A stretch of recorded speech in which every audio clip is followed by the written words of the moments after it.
Comenzamos. Yo soy Leonardo Humada Fuentes, soy kinesiólogo, magíster en docencia, como decía Roberto, soy docente clínico de la parte cardiorrespiratoria del IPEC Chile de acá a La Serena. Soy certificado en docencia basada en la simulación de EBS, el Hospital de Urgencia de Asistencia Pública, la ex Posta Central.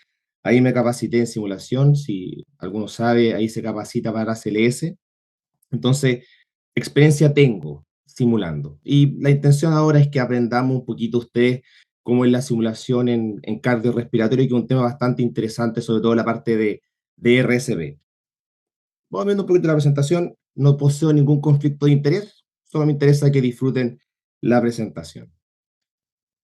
Bueno, acá tenemos un pequeño que está simulando cocinar, ¿cierto? Acá un pequeño que está simulando ser un policía, una pequeña simulando ser bombero, y una niña simulando ser enfermera, TENS o kinesióloga. Que no se dista mucho, no tiene mucha diferencia de lo que hacemos en la simulación. Acá tenemos un kinesiólogo simulando aspirar paciente traqueostomizado. Tenemos acá un equipo de SAMU del 911 que está simulando una desfibrilación con parches de DEA. Acá tenemos una aspiración orofaringe que también está siendo simulada. Y un procedimiento mucho más invasivo que el cambio de traqueostomía. ¿Ya? Y acá tenemos una imagen de un megacódigo, como se llama en ACLS, eso fue en Santiago, un equipo que está practicando el RCP a un paciente que está en paro. ¿Qué me interesa que entiendan? Que la simulación es un proceso que nosotros realizamos desde pequeños. ¿Ya? Nosotros simulamos ser algo para aprender. Y lo bueno de la simulación es que da un entorno seguro. ¿Ya? Muchas veces nos pasa que llegamos a nuestras prácticas clínicas sin la experiencia de nada y muchos se bloquean. La idea es que no se bloqueen, obviamente, con un paciente que está grave, sino que se bloqueen con un fantasma, con un muñeco. Y ahí eso es lo rico de la simulación, ¿cierto? Que nos da la facultad de practicar, practicar y volver a practicar sin cometer los errores asociados con un paciente que incluso puede ser fatal. Entonces, la presentación de hoy día se pasa a llamar Aprender haciendo, la práctica hace al maestro. Ya lo dijo Platón en su momento, el que aprende, aprende y no practica lo que hace es como el que ara y no siembra. No saco nada con leerme un libro de 1000 páginas de la parte respiratoria si en un año no lo llevo a la práctica. Lo importante siempre es practicar lo que yo aprendo, porque si no, todos sabemos que se pierde ese conocimiento que uno adquiere y que no lo lleva a la práctica. ¿Ya? Acá tenemos unos titulares que hablan más o menos de la simulación, cómo creció el auge a partir de la pandemia en adelante. No podíamos interactuar con pacientes, por supuesto, y habla de cómo la simulación es un proceso educacional seguro para los que están aprendiendo. Incluso el Ministerio de Salud dice que la sala de simulación clínica es un espacio con tecnología de primera línea para la práctica clínica de procedimientos y los protocolos de emergencia, ¿no es cierto? Los alumnos aprenden, el docente puede corregir con seguridad y los pacientes no sufren los estragos de algún evento catastrófico de una persona que no supo qué hacer. Veamos un poco qué dice lo que es la simulación. ¿Qué define la RAE? La acción de simular, ¿cierto? Pero es una alteración aparente de la causa, la índole o el objeto verdadero de un acto contrario. ¿Qué significa eso? Que es llevar un contexto, alterarlo a una situación hipotética y simular que es algo real, ¿cierto? Y la simulación en salud es algo bastante práctico, bastante bueno, ¿cierto? Es un nuevo paradigma de aprendizaje. Acá, como podemos ver en la imagen, ¿cierto? Tenemos dos profesionales de la salud mirando desde una mampara con los simuladores a dos profesionales o dos alumnos que están practicando algo. ¿Ya? Ellos les permiten corregir, ver los errores y después se los corrigen. La Sociedad de la Simulación de la Salud, o SSH por sus siglas en inglés, Society of Simulation in Healthcare, menciona que las nuevas vertientes de aprendizaje en la salud se encaminan a modelos de simulación clínica, ¿ya? Eso que lleva a la eficacia en la intervención, a la claridad en el actuar y a la mecanización. Y aquí viene un concepto muy bueno en la simulación, la mecanización. Yo voy a adquirir el conocimiento teórico, perfecto, pero diferente es llevarlo a las manos. ¿Ya? Yo puedo saber que el paciente que está en asistolía debe hacer compresiones, o el que está en fibrilación tengo que hacer desfibrilación, pero a la hora de los cubos, como decimos acá en Chile, no sabemos qué hacer. Mientras que si yo lo practico, lo practico y lo practico, lo voy a mecanizar, lo que se llama como memorización kinésica. Entonces, eso es lo importante, la mecanización del procedimiento. Bien lo decía David Gaba en un paper del 2007, la visión futura de la simulación en los trabajadores de la salud. Y él fue bastante visionario, de hecho lo dice ya en el 2007 que para el 2025 iba a ser una integración exitosa de implementar la simulación. ¿Ya? La idea para él es que para el 2025 todos los profesionales o estudiantes de la salud hayan pasado por un proceso de simulación. ¿Ya? Como estudiante se beneficia, lo practico, como educador, me aseguro de que mis alumnos aprenden el conocimiento, los puedo corregir, y como reiteré anteriormente, como dije anteriormente, el paciente se ve beneficiado de esto, ¿no es cierto? No se ve lastimado, no se ve perjudicado por algún error del trabajador de la salud. A nivel mundial poseemos muchas sociedades, ¿no es cierto? Ya mencioné la SSH, que es la Society of Simulation of Healthcare, que son en Estados Unidos. A nivel europeo tenemos la CESAM, a nivel latinoamericano está la FLASIC o la Federación Latinoamericana de Simulación Clínica, y a nivel chileno tenemos la SOCHISIM, la Sociedad Chilena de Simulación Clínica y de Cuidados del Paciente. Entonces es un proceso que va a la vanguardia y que va avanzando con todo, ¿cierto? Estamos llegando a un punto en que todos los centros de educación en salud deben tener un centro de simulación clínica, por lo menos de mediana a alta fidelidad. ¿Qué propone la simulación clínica, simular la situación clínica? Tres factores, lo que ya mencioné. La memoria kinésica, reducir los errores en la experiencia, ¿no es cierto? Minimizar los riesgos para las y los pacientes en un contexto real. Ahora bien, tenemos que entender que la simulación clínica no pretende reemplazar la teoría. Esto es un complemento. ¿Ya? Leer libros, leer papers, tener docentes en aula es importante y que se complemente con la simulación clínica. Ahora, hay dos conceptos que tenemos que tener bien claros, que es el briefing y el debriefing. Cuando yo voy a entrar a una simulación, me paro frente al alumno y yo le digo, muy bien, Juanito, por ejemplo, vamos a hacer una RCP, tienes que pasar del punto A al punto C por A, B y C. ¿Todo claro? Perfecto. El alumno entra a la simulación, realiza el procedimiento, yo lo observo desde afuera y cuando sale se le hace el debriefing. Le digo, Juanito, te equivocaste en el punto B. Vamos a hacer énfasis en ese punto. El A y el C, perfecto. Pero el B debe repasarlo y lo vuelve a practicar. Si se vuelve a equivocar, se lo vuelvo a reforzar. Al punto D de que tenga todos los procesos del RCP claros. Ese es el debriefing. El briefing es inducirlo antes de, y el debriefing de volver a inducirlo y a corregirle sus errores. Después de todo esto que le acabo de mencionar, nos enfatizamos en la parte cardiorrespiratoria. Aquí podemos hacer de todo, desde una aspiración endotraqueal, orotraqueal, succión nasofaringea, orofaringea, cambios de tubo, intubaciones, cambios de traqueostomía y la guinda de la torta, el paro cardiorrespiratorio con su megacódigo. Bien, en esta presentación yo les voy a hablar sobre tres. Sobre la aspiración endotraqueal, los cambios de dispositivos de una traqueostomía, que hacemos bastante los kinesiólogos respiratorios, y la reanimación cardiopulmonar. Lo que están viendo acá en la presentación son los algoritmos. Es una tarjeta que se le pasa al profesional y que la lee. Yo me lo puedo aprender de memoria. Me puedo aprender todos los pasos del ACLS, que está al lado izquierdo, ¿no es cierto? Que está acá. No sé si se ve el puntero. Me dice, de la A a la Z, si está en paro, no responde el paciente, puede que esté desfibrilando o en asistolía. Si está desfibrilando, desfibrila 200 joules. Si está en asistolía, comience con compresiones y reanime, o sea, reevalúe a los 2 minutos. Es secuencial. El de al medio me está hablando de lo que el kinesiólogo hace en la intubación, ¿cierto? Prepara los guantes, el ambú, el laringo, el tubo, la jeringa, el fonendo, etcétera. Y el que está al lado derecho me está hablando de los pasos del 1 al 13 de cómo hacer una traqueostomía.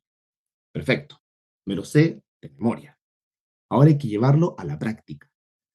¿Lo hago con un paciente? Puede ser.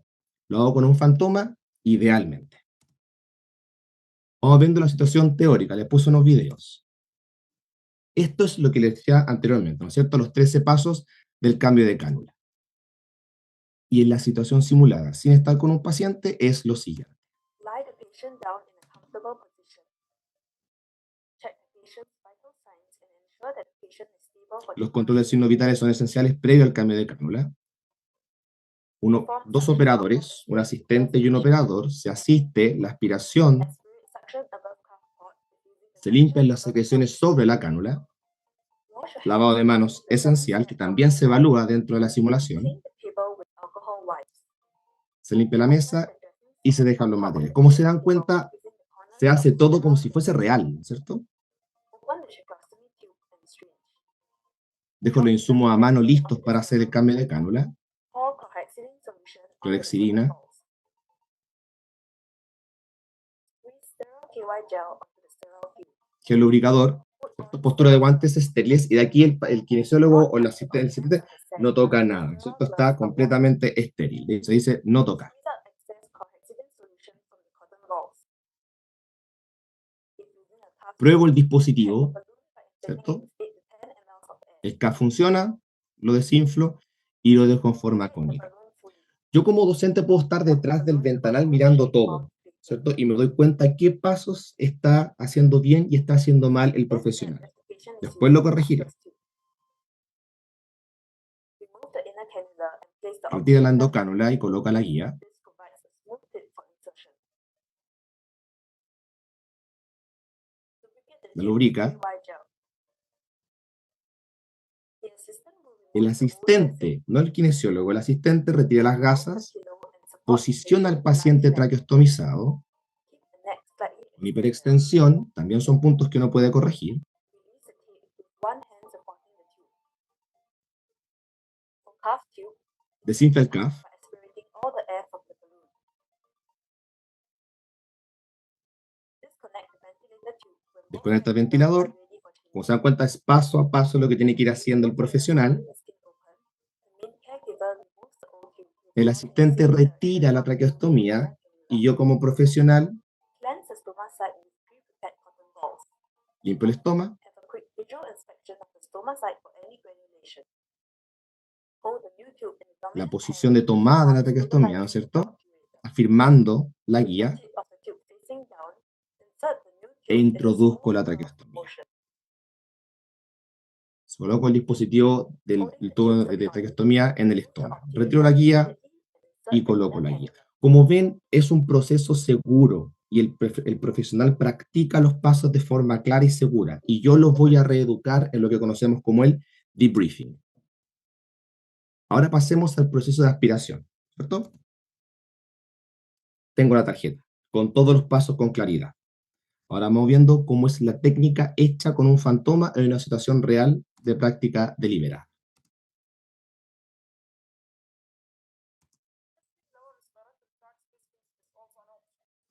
Entonces, como ven, tengo un fantoma completo. Tengo la cama, el ventilador, tengo las líneas de oxígeno, de aire, tenemos las bombas de infusión continua entregando medicamentos, tenemos el tubo endotraqueal con el sistema de aspiración cerrada y el profesional va a practicar el proceso, ¿cierto? Cómo se aspira. Todo es fidedigno, todo es real, lo que se conoce como simulación de alta fidelidad. Lo que ustedes escuchan de fondo podría ser un briefing, son los pasos previos, ¿cierto? Que yo le voy a decir al profesional cuando haga el procedimiento.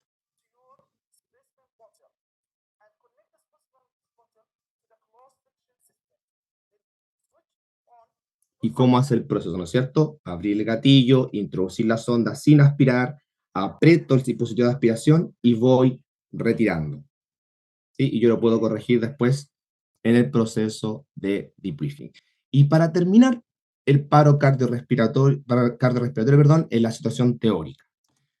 Esta es una tarjeta del ACLS con todos los pasos de que hacer un paro cardiorrespiratorio, ¿no es cierto? Tenemos el camino de la desfibrilación, se debe desfibrilar, o si el paciente está en asistolía. Muchas veces hemos visto pacientes que están en asistolía en las películas y uno que hace, realizan desfibrilación. Es todo lo contrario. Vamos a ver una situación en la cual no se practicó, ¿ya? Sin ánimos de ofender a los que les guste Grey's Anatomy. Veamos qué hace Meredith Grey aquí en un paro cardiorrespiratorio. El paciente está en asistolía, se escucha en asistolía, agarra el desfibrilador, gel, 200 joules, al tiro. 200 joules, de nuevo. Completamente mal realizado el proceso del paro cardiorrespiratorio. No midió pulso, no evaluó al paciente, completamente mal realizado el paro cardiorrespiratorio. El profe le pondría un 1 a Meredith Grey. Ahora vamos a ver un video que me facilitó el doctor Eder Zamarrón del grupo adentro. Esto es una práctica deliberada como corresponde. Esto es un proceso de alta fidelidad de un paro cardiorrespiratorio. Quiero que vean la calma, los roles de cada uno en un contexto seguro, con un fantoma, pero que simula ser un paro real. Simulación de soporte cardiovascular avanzado. Señor, ¿se encuentra usted bien? No responde. Activamos código de paro. El líder asume el rol. 1, 2, En 10 segundos, toma pulso. 4, 5, 6, 7, 8. No tiene pulso. No tiene pulso, está en paro. Tabla.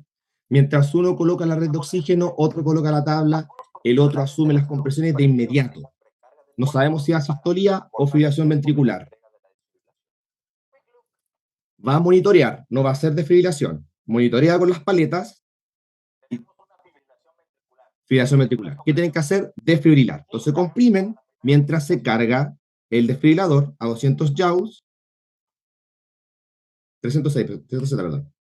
Están cargados. Doctor coloca gel. Fuera todos. Retírense. Listo. Desfibrilados. Y continúa la ventilación y las compresiones. Y el médico asume el rol. Y yo desde atrás voy viendo que todos los miembros del equipo hagan los pasos como corresponde. Por ejemplo, ¿yo qué corregiría acá? Que el que está comprimiendo no está contando las compresiones para coordinarse con la ventilación. Que cuente 1, 2, 3, hasta que llega a 30 y de ahí vienen las dos ventilaciones. Entonces, en mi debriefing, yo le diría, súper bien, Juan, comprimiste bien, a un buen ritmo, buena profundidad, pero te faltó contar de 1 a 30. Para la próxima práctica, contamos hasta 30. 2 minutos de RCP, nadie toca al paciente, vamos a analizar ritmo. Se reevalúa. Tenemos nuevamente una segunda fibrilación ventricular. Nuevamente fibrilación. ¿Se dan cuenta que es mucho más ordenado? Imagínense en un contexto futuro cómo va a ser cuando el paciente real esté en paro. El mensaje es, no seas como Meredith Grey, sé como Eder Zamarrón, haz una práctica simulada. Conclusiones. Los conocimientos adquiridos a nivel teórico son de relevancia. Sin embargo, no puedo leer porque está la cámara. Deme un segundito.